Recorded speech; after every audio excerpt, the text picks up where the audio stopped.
book review, where I review books on self-help and autobiography. Today we're going to review a book called The Go-Getter. One. So this book is based on a soldier who came back from the war and looking for a job, and he landed himself a great job, but to get a job, it's all about what he did to get a job. That's what the title of this book is called, The Go-Getter. The Go-Getter is by Peter Kyne, and this book was written right after the World War I, 1921. So this book is based on a soldier who came back from the war and looking for a job, and he landed himself a great job, but to get a job, it's all about what he did to get a job. That's what the title of this book is called, The Go-Getter. The war vet name is called William Peck, and the name of the company that he wanted to work for is called the Pacific West Coast Lumber Company. The company is owned by an old guy named Cappy Ricks, who passed down the company to Mr. Skinner and his son-in-law to take over while he go retirement, but he can still see everything from behind the scene. At the beginning of the book, Mr. Skinner is talking to the son-in-law about how bad the company is doing with sales and everything, because at this point the company is not doing too well.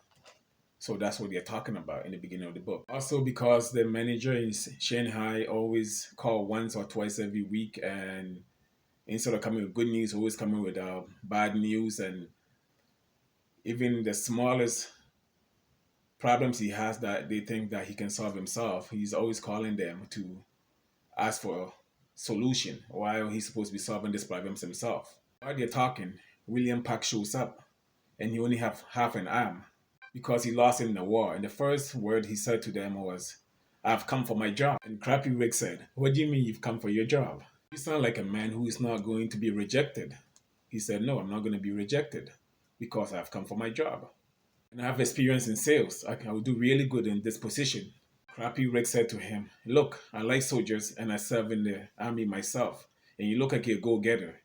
But I don't make the decisions around here. Mr. Skinner is the one that make the decisions." And William Peck said to him, "I already talked to Mr. Skinner and he said he has no job for me." He said, "So why are you talking to me?" And he said, "Look, I'm going to get this job and I want to go over his head to get it." At this point, Cappy Ricks was very impressed with him, and he said, "You know what? No problem. I'll talk to Mr. Skinner and I'll find you a job."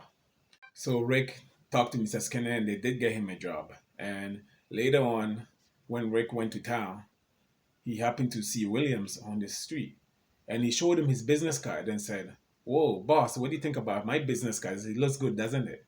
And then the boss said, "Whoa, it looks really good." And he said, "Let me ask you a question. I know this gold-plated business card will take about 3 months for you to make it. How is it that you can make it within a couple hours when I just saw you?" And he said to him, "I already knew I was going to get a job, so I made my business card about 3 months ago." So they sent Williams around the world to go get business for them, to all their old customers who was canceled with them. And he did such a great job that he got them so much business that they decided that to promote him and send him down to this Shanghai branch, and he can manage it over there instead of sending Andrew. But at the same time, they don't know, they have only known this guy for such a short time, so they decided to test him and see what he's made out of before they give him the business and make him the manager of this Shanghai branch. So what they came up with that was this blue vase, the vase that they want him to go buy. But before he can go buy the vase, they call him in to have a sit down with him and told him that they made up a story saying, "Listen, Mr. Skinner said, I have a friend who has everything and she's about to get married. And what do you get for somebody who has everything? There's nothing I can think about, but I noticed the last time I went to her house, it was this blue vase sitting there on her counter. And I happened to see one in the store that will match perfectly the one she has already. And because it's so hard to buy something for her, I think this vase will match the other one perfectly when she has two of them at her house." So he purposely gave him 2 blocks off the address where the vase is. and he told him that his train leaves at 5 o'clock, so he should meet him at the train station with the vase where he would take it. And it was a Friday, so the next day was a Saturday. That's when the wedding was, so he can gift her with a blue vase to match the one that she has already. So Williams went on and he walked around and he couldn't find where the vase was. But at least what they did was they described the store to him where it could be. So when he goes looking, if he get lost, he'll be able to find it. He walked around for about an hour. He couldn't find the store. So he kept walking, walking, and he finally stumbled upon the store. And the time that he got there, the store has already been closed. So he looked up the name of the store and he had about $20 on him, and he changed it into some coins where he can make phone calls to see who the owner is of the store. So he called around through the phone book, and he almost went through the phone book, couldn't find who this person was. He got so frustrated and he knew time was running out. So he decided to go back to the store and throw a rock through the window.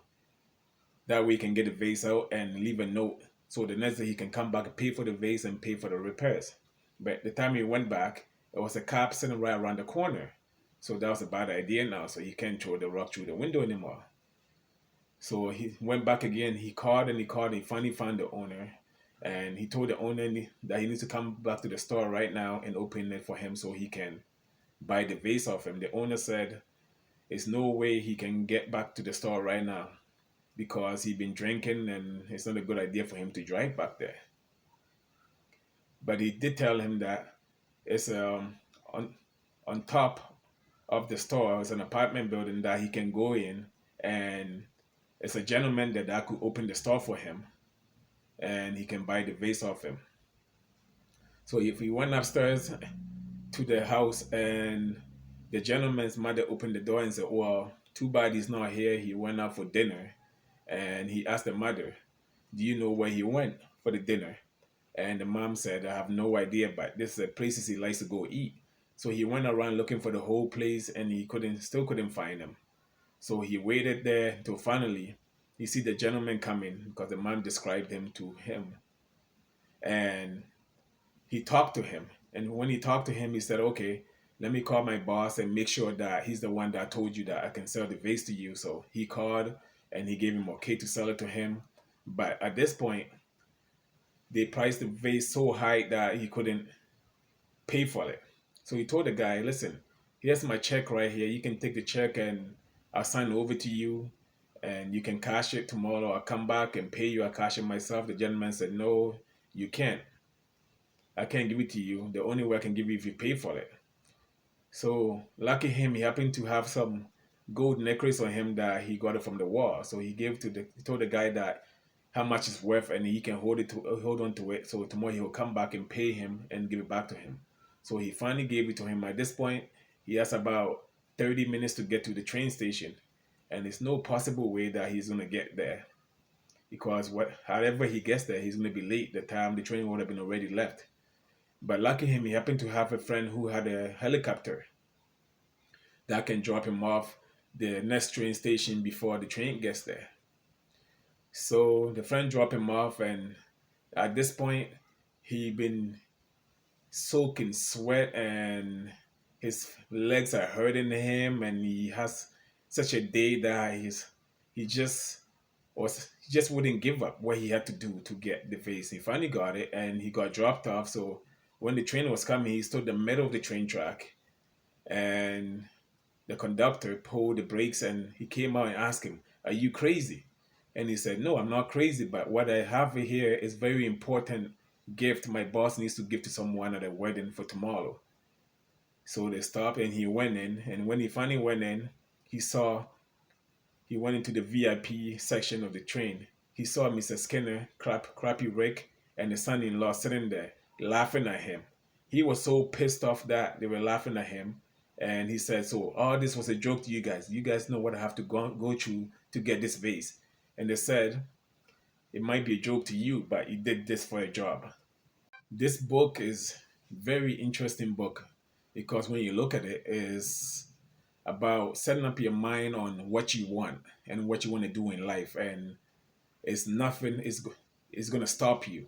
You're going to go all the way. You're never going to give up whatever obstacles puts in front of you or whatever it is trying to stop you. You're just going to keep power through and keep going because you know your end goal and you already set up your mind that this is what you're going to achieve, and it's nothing that will stop you. That's why The Go Getter is such a great book, because all the obstacles and everything that was put in front of him, starting from when they first gave him the job, they started sending to all the customers that already dropped them off, that they didn't want to work them anymore, and he worked his way all the way back and got all the customers back together to get where he can be. At the same time, you can say it's a great lesson in this book in life, whatever you want to do, whether it's your dream house, your family, whatever you're trying to achieve in this world. If you don't give up, you keep working and have the faith that you're going to achieve what you want at the end. And you also can be a go-getter and you're going to achieve what you really want at the end. I really like reading this book, and this book is such a thin book that if you really go through, you can read it within like an hour and a half or 2 hours. It's just a very small book. It's a good read. I give it 5 out of 5, and I also think that Mr. Skinner and Crappy Rick and the son-in-law was kind of mean to Williams for all the things he has to do just to get them the vase to get him the job.